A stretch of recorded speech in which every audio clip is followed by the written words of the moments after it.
Hello and welcome to That Shooting Show. My name's Steve Anderson. I am your humble host. Want to thank our partners. First, you know them, you love them. Our title sponsor is Walther Firearms. And I had a class last weekend in New Jersey where there was one participant in the class that was responsible for bringing 3 functional firearms to people whose firearms weren't functioning.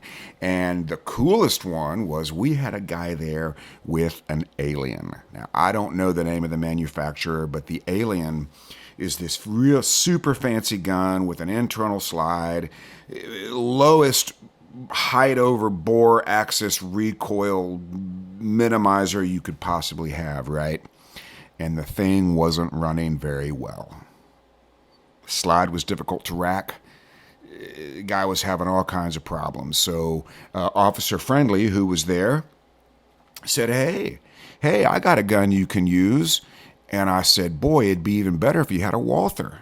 I didn't travel with mine because I'm not super interested in taking high cap mags into New Jersey, blah, blah, blah. But this guy had a Walther PDP. And we swapped out the Alien for the PDP, and not only did this participant enjoy a fully functional firearm, but he shot better. He said things like, wow, the trigger's not as nice as my Alien, but I'm shooting it better for some reason. Yeah, and he shot great. So the takeaway from that is the Walther PDP is superior in every way to the Alien. The Alien's really cool. It's very expensive. The Walther PDP is less expensive and fully functions as a firearm. That's pretty critical to have a full, if you're involved in competition or anything that's, got a pressure component to it, a fully functional firearm is a pretty good place to start. I'm just saying. And this fully functional firearm does come with a 30-day money-back guarantee, which is the only one in the industry. You will be satisfied 100p, or you will get your money back quickly. Just go check out a Walther PDP. It's as good or better as anything in its segment, and it does come with a 30-day money-back guarantee. That's just all there is to it. All right, and then we move on to Targets USA, manufacturing the finest steel targetry on the planet. CR Speed makes gun handling gadgetry that is in no way hitchy or bindy. We saw a lot of hitchy, bindy race holsters. None of them, and I repeat, none of them were made by CR Speed. Because CR Speed holsters are not hitchy or bindy in any way. They do something kind of cool. They carry the firearm securely and release it when you want to use it. That sounds like a pretty good job for a holster. Hang on 1 second, talk amongst yourselves. It'll be very quick, I promise.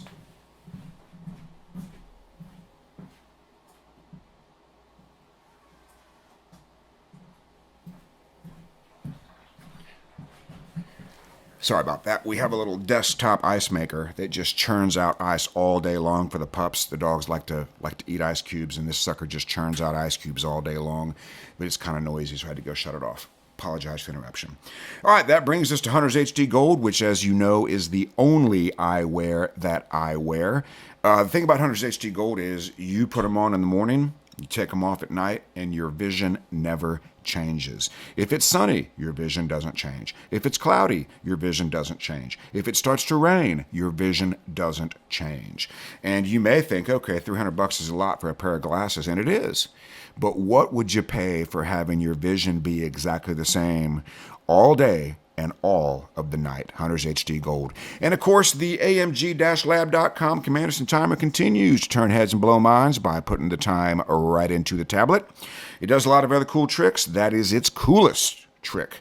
And of course, OutdoorDynamics.net remanufactures the finest competition ammunition you can dispense from a Freedom Seed dispenser. If you're on the fence about reloading, not sure if you want to take that leap, you don't have to. Get a hold of John at Outdoor Dynamics. Tell him you want to try a little sample pack. He will send you a sample pack at a price you will not be able to believe, and then you can make a choice. I think his stuff is pretty comparable to buying factory box ammo, 50 rounds at a time. It might be a little more, might be a little less, but it'll be very similar. And you'll enjoy 30% less recoil, roughly, compared to factory ammo. particularly if you're a female and or recoil sensitive, you don't need to be shooting little nuclear missiles. The alien dude was rocking Blazer 115 aluminum, which is just about the spiciest tuna you can dispense from a tuna dispenser. I mean, that's a spicy tuna. And we got him some bunny farts. We put him in the Walther, and he could not believe the difference. So OutdoorDynamics.net. And, of course, Shooting Sports Innovations is a lot to type because there is a lot to see. Let's make sure I got them all. Targets USA, CR Speed, Hunters HD Gold, AMG-Lab.com, Commanderson Timer, OutdoorDynamics.net, and, of course, ShootingSportsInnovations.com. So much to see, so much to type. Just go check it out. And of course, want to let you know we have some classes coming up. We'll be in Kentucky at the BGSL here, I think, next weekend. A couple spots still available. 17th South in Georgia for an October Halloween extravaganza. And we just added one in November in Oxford, North Carolina. So you can always go to andersonshooting.com, click on upcoming classes to see all of the public events that we have available.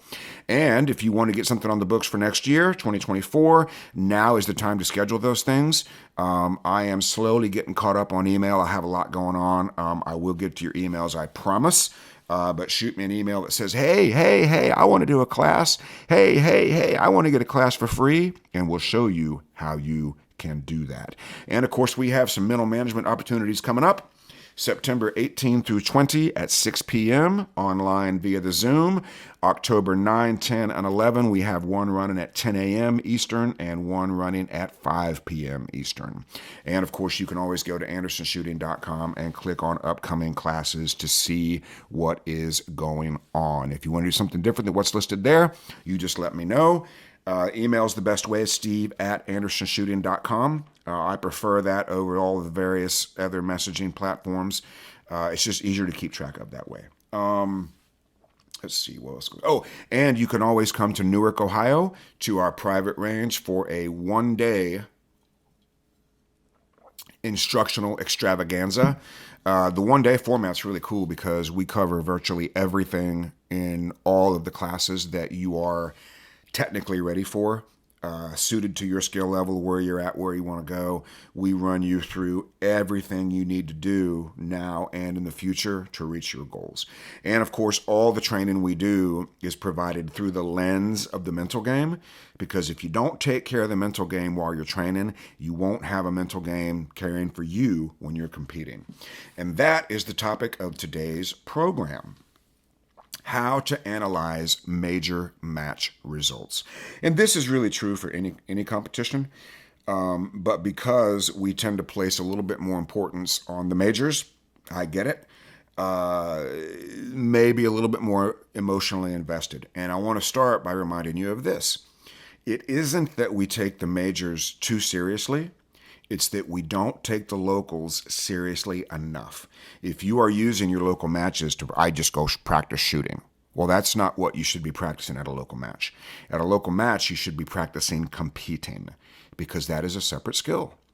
And most people listening to this program are better shooters than they are competitors. And what that means is, if there are two shooters of similar skill, let's say we got two A-class hot rods, okay? Whichever of those A-class hot rods makes the least number of mistakes is the one that's going to win. And those mistakes are always 99% of the time mental, especially at the A-class level. At the A-class level, the mistakes are at least 75% mental. At the master level, the mistakes are at least 85% mental. Grandmaster and above, the mistakes are at least 95% mental. And let's get them fixed. Let's show you how to solve those problems. But it starts with treating every match exactly the same. That way you don't get rattled. You're less likely to get rattled at a major competition because you've been practicing competing. You know how to compete. You have a competition process. So let's look at these major match results. We just had Open PCC Nationals. South Africa just had a Nationals. I want to congratulate Gaz, Garrett Evans, for winning, I believe, his first Production Optics Nationals. Congratulations, Gaz. Super, super proud of you for doing that.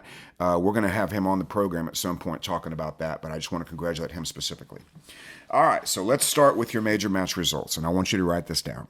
Okay, and you insiders can always get the show prep outlines. That's a very, very valuable part of the insider program. Number one, did you have an objective within your control? Yeah, I wanted to win my class. Okay, that is not an objective that is within your control. That is a goal. And goals are very useful in training. So 3 months out is the time to think about winning A class. What do I need to do to be the best A class competitor at this match? Am I doing those things? Closer to the match, you must establish an objective that is within your control. You must. There's nothing you can do to 100% guarantee you're going to win your class or the entire match. But you can always execute an objective within your control. That is the best thing you can do to make it the most likely that you'll achieve your goal, right? So a great objective that's within your control is very simple. Subconscious stage plan, see what I need to see for every shot I fire. That's a great objective. You do those two things, you're going to get the best performance you're capable of on that day. Get a subconscious stage plan and see what you need to see for every shot you fire.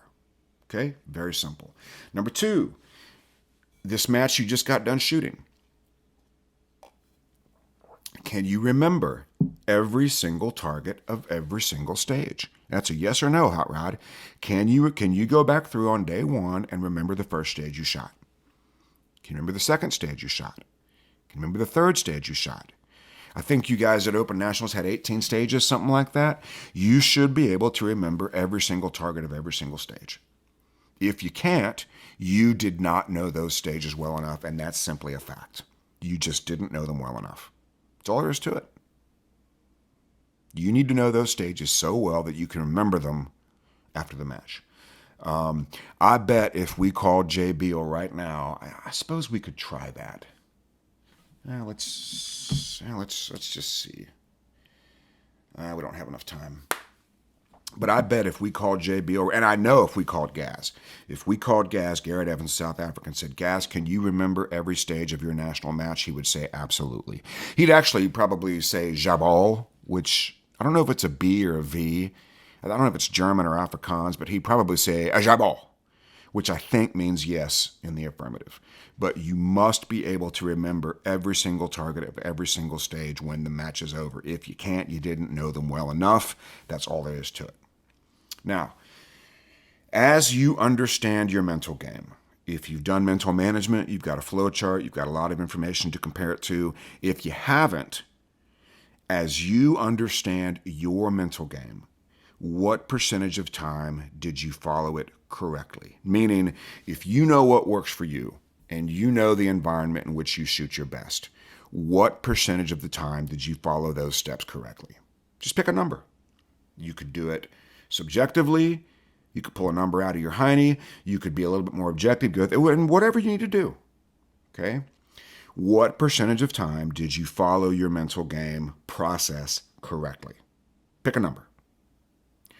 And then, how well did you shoot versus your current level of skill?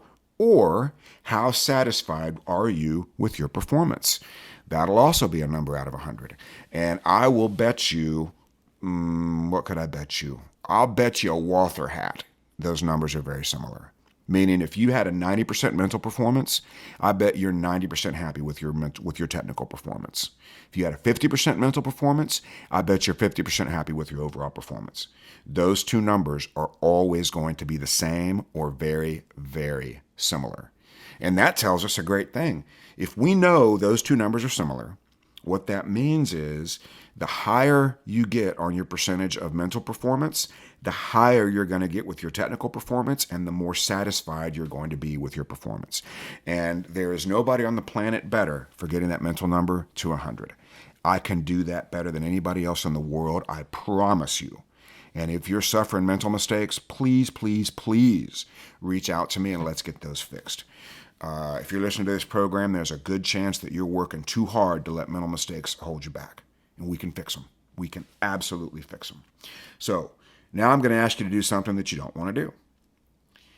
Let's start with your very best stages. Well, I want to talk about my dumpster fires. Yes, I know you do. And you probably already have been talking about your dumpster fires, and that's probably why they're persisting. I want you to examine your best stages first. What were you thinking about in the minutes leading up to shooting that stage? Write it down. What were you thinking? How were you feeling? What was your thought process? And then, what were you thinking about while you were shooting?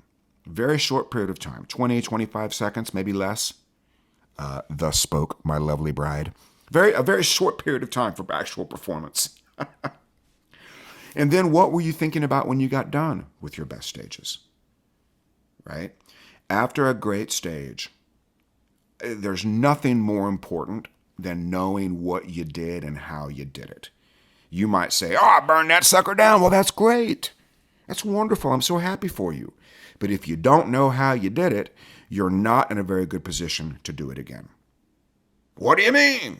Well, if you don't specifically know what thoughts you had that led to a good mental and technical performance, you will not be able to duplicate that mental and technical performance. That's what's bugging most of you. Well, occasionally I get lucky. Oh, the old blind squirrel finds a nut every now and then, don't he? Well, that's great. How did the blind squirrel find the nut? Did he use sonar? Could he smell the nuts? We need to know what you're doing when you're getting it right. And it probably looks a lot like this. You probably had, on your best stages, you probably had a rock solid stage plan. You probably knew the stage inside and out. And you probably didn't have a lot of active conscious thought while you were actually shooting. You may say, I was floating through there, I was in the zone, I was in a flow state. All of these things are representative of very little conscious thought. And in the world of IPSC, USPSA, a low number of thoughts per second produces a high number of points per second. A low number of thoughts per second produces a high number of points per second. Okay? Lower thoughts, higher hit factor. Greater thoughts, lower hit factor. It's as simple as that. And you probably had, on your best stages, a level of confidence that was higher than your troublesome stages. You were probably feeling better. You were probably feeling more confident for some reason. And short-term confidence can be accessed by not being worried about the results. And as you know, that can take 4 forms, roughly. I don't care. That's not likely at nationals unless we've had a major mistake. If we've had a major mistake, it is possible to not care. And good shooting can occur when that is the case. It is what it is. That is the healthiest way to think about results. Okay? Very close to that is, I'll do well, and I'll prove it to you. So at this class in New Jersey, we did the match mode coaching. Our squad finished up on the classifier, and my host says to me, but wait, there's more. And I kind of knew what was coming, but I wasn't 100% sure. But wait, there's more. And my host proceeds to hand me a 100% legal Glock-ish that he has printed at home. So I've been handed a purple 3D printed Glock-ish gun that I have never shot before.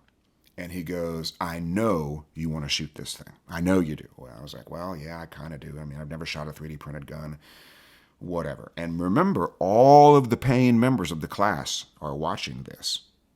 Okay? He hands me this gun, and I got a little nervous. Why did I get nervous?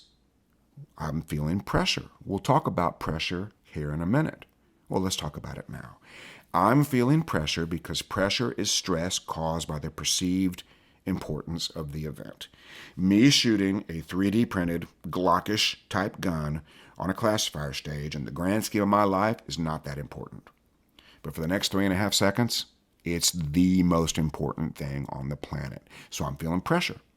But it's okay because I know what pressure is and I know what pressure does. I know how to use it instead of being afraid of it. And all the thoughts cycle through. What if you miss? I won't miss if I put the dot in the middle of the target. Nope. Next. What if the gun doesn't work? Not my problem. Not my gun. Not my circus. Not my monkeys. Not a big deal. What if you're slow? I cannot control that. There's nothing I can do to be any faster than I am right now. It's not a problem. What I can do, what I can always do, is center the dot and call the shot.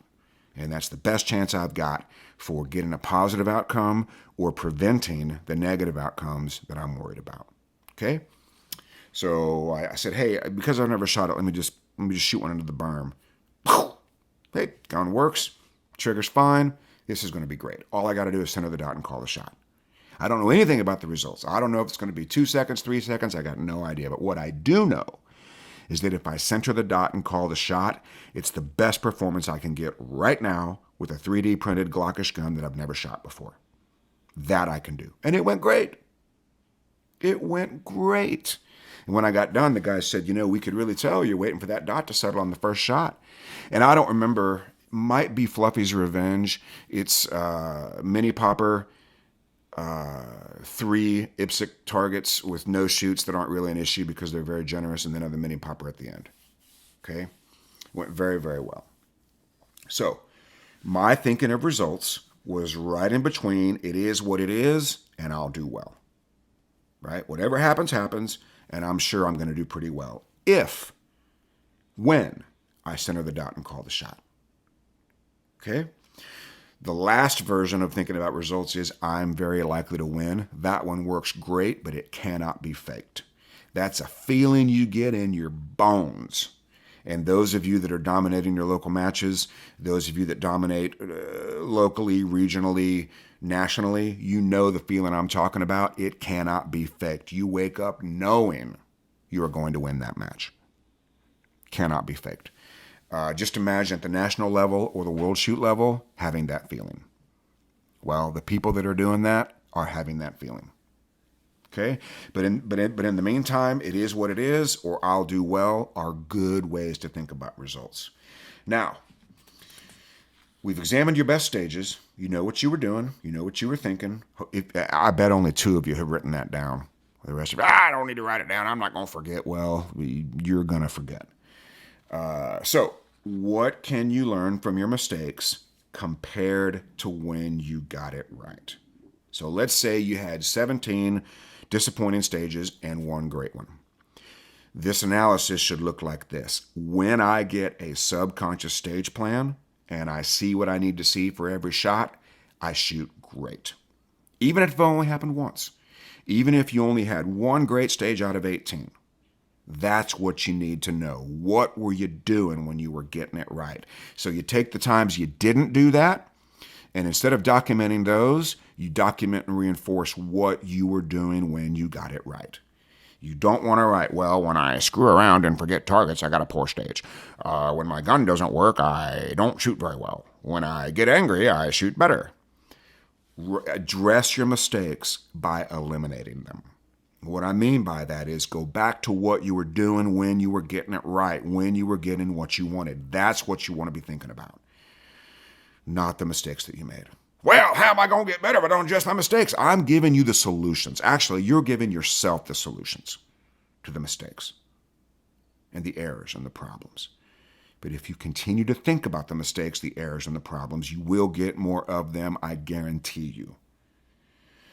If you made mistakes, you were likely doing something different than you were on your best stages. So let's look at some possibilities. Did you undertry or overtry? If you made a serious mistake, that's always caused by overtrying.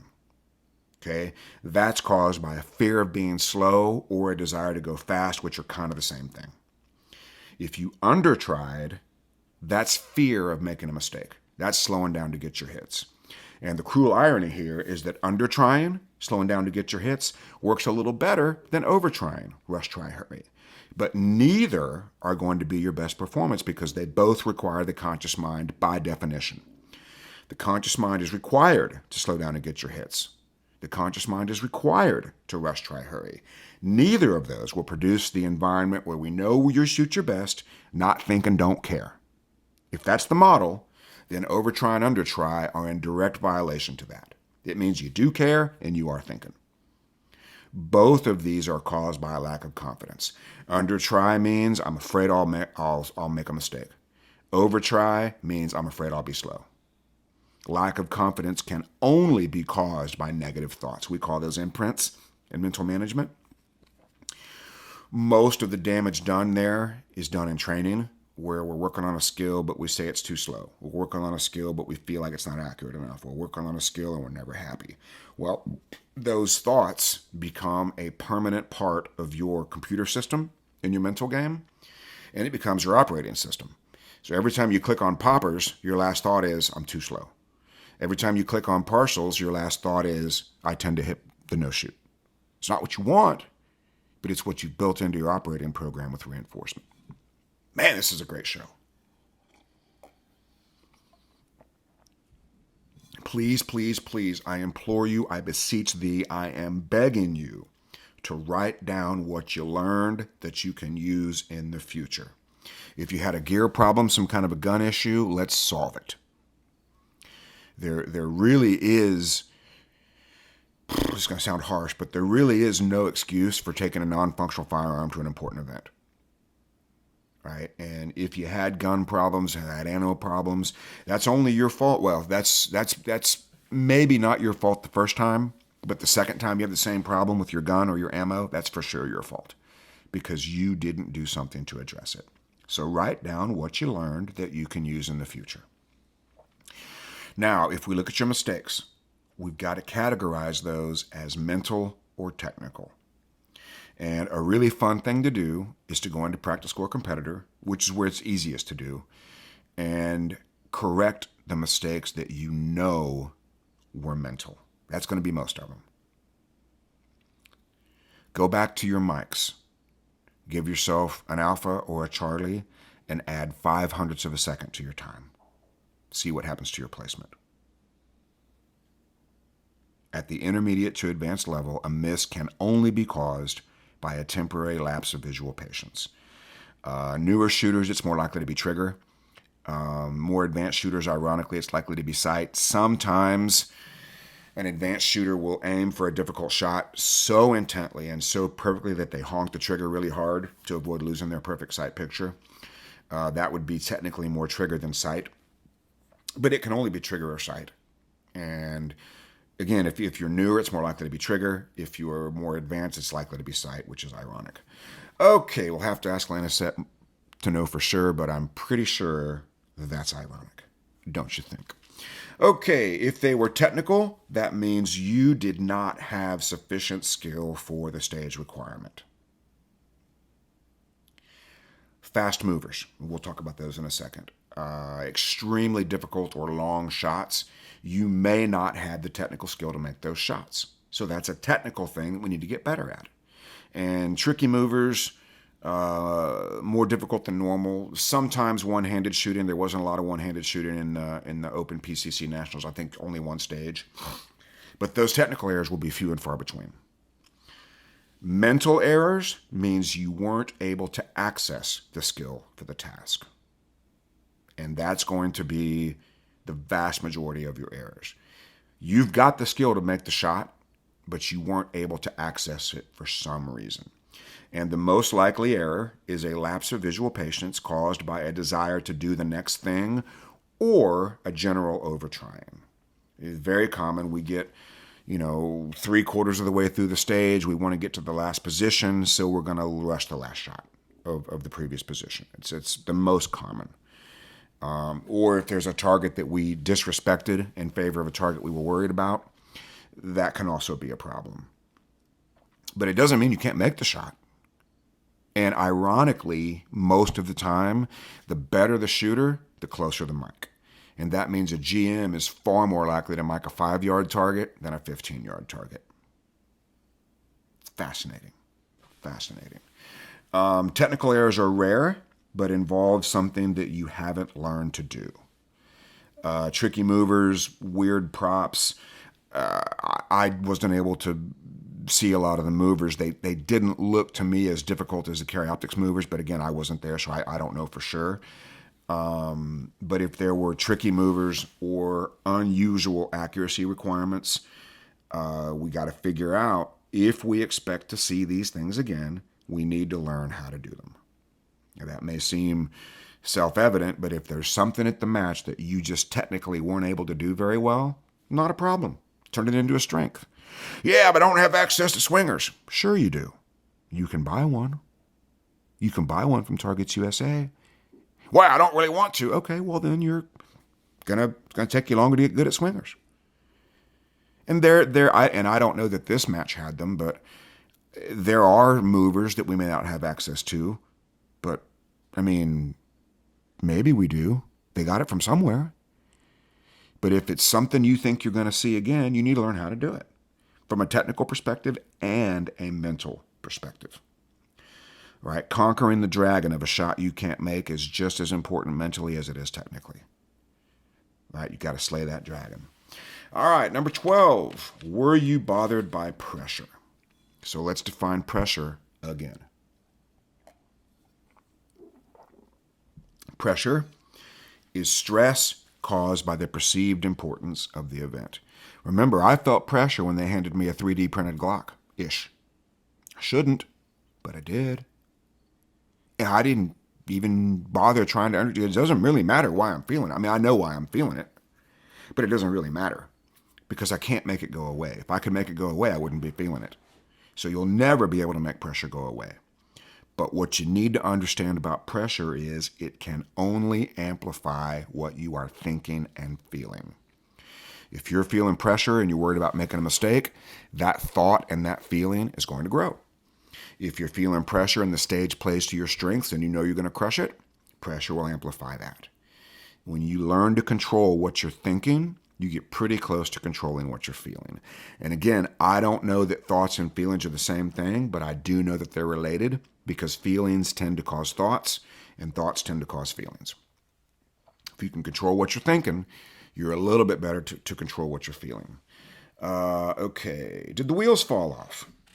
Well, I was doing pretty good and the old wheels fell off. I looked back and saw my rear axle floating around in the road. Wheels just fell off. That is always caused by making a mistake and then reinforcing that mistake with words, thoughts, and pictures. If the wheels fell off, it's very likely, almost certainly caused by making a mistake and then reinforcing the mistake with words, thoughts, and pictures.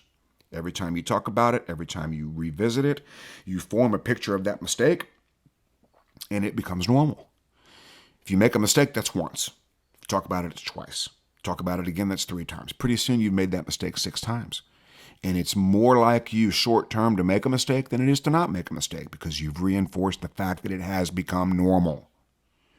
Well, are you telling me I can just fix it? Yes, I'm telling you can just fix it. The mistake was probably caused by a temporary lapse of visual patience.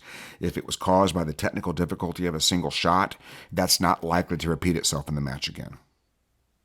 If it was, you'd already know how to do it. This is the mistake most shooters are making. They make a minor mistake, think about it, talk about it, revisit it, tell the story at the lunch break. Oh man, I took 2 mics on that swinger. I tell you what, that sucker's hard. Oh look, there's another swinger. Man, I took 2 mics on that swinger. I'm telling you that sucker's hard. Oh look, there's another swinger. And the thoughts and feelings you have about the performance on the swinger last time are waiting for you at the next one.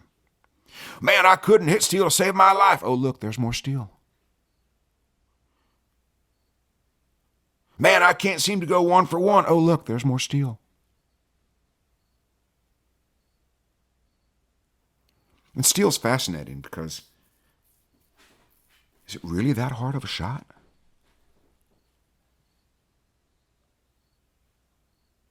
Typically, no. Sometimes it is. Typically, not that hard of a shot. Again, imagine a B-class USPSA shooter talking to a rifle shooter, explaining a miss on steel at 15 yards. The rifle shooter's like, well, let's talk about this. Did you misjudge the curvature of the earth? Nope, that wasn't a factor. Did you fail to account for the wind? Nope, that wasn't a factor. Did you choose the wrong scope magnification? Nope, that wasn't a factor. What was the problem? The dot was on the target. A rifle shooter might say, why? And of course, it can be trigger, but it's more frequently sight. So here we go. Better luck next time. Somebody might say that. You might be thinking that. I'm going to call BS on that. You will not have better luck next time. What you can have is better prep next time. Knowing what has happened, knowing the result that you got, what would you change about your prep for the next one? What are you going to do different in your preparation for the match? How is your training going to change? How is your mental game going to change? How is your preparation for each stage going to change? If you know what you did when you are getting it right, when you were getting it right, you can use that as the model for the future. But only if you know what you did. Many shooters are what we call unconscious competent. That means they can perform pretty well most of the time under pressure, but they don't know how they do it. And that means if anything happens to get them off the rails, they don't know how to get back. So don't be unconscious competent. Know what you are doing when you are getting it right. Right? We had a shooter in New Jersey named Brad, who really took to match mode in a very, very powerful way. And he had a very boring match. He also had a very consistent match. He did the same thing on every stage, the same way, and had a very good, consistent match. So now he's in a place to train more, to increase the hit factor of his consistency. But now is the time to decide, what are you going to do different to have better luck next time? I'm suggesting you can make your own luck with training and preparation. And by the way, if your training is causing negative thoughts and negative imprints, you cannot practice enough to solve that problem. If you are practicing more and shooting worse, I can guarantee you that's because of negative imprints during training. Well, you're telling me that I just got to go out and shoot and act like I'm the best in the world? Something like that. But I can tell you this. If you go out and practice and think of yourself as the worst in the world, that works every single time. And of course, mental management is the solution to all of this. Learning what to think about before, during, and after every time you handle the gun, practice or competition, is the key to solving all of these mistakes and getting you a consistent mental performance under pressure on demand. We can absolutely help you do this. There's a little dog noise for emphasis. Oh, a little dog noise. That was the Doberman. Oh, here she comes. Oh, she's on patrol. Dobermans are always on call, always on duty, and always on patrol. She's a proud representative of the International Doberman Pinscher Association, IDPA. All right, folks, hope you've enjoyed today's program.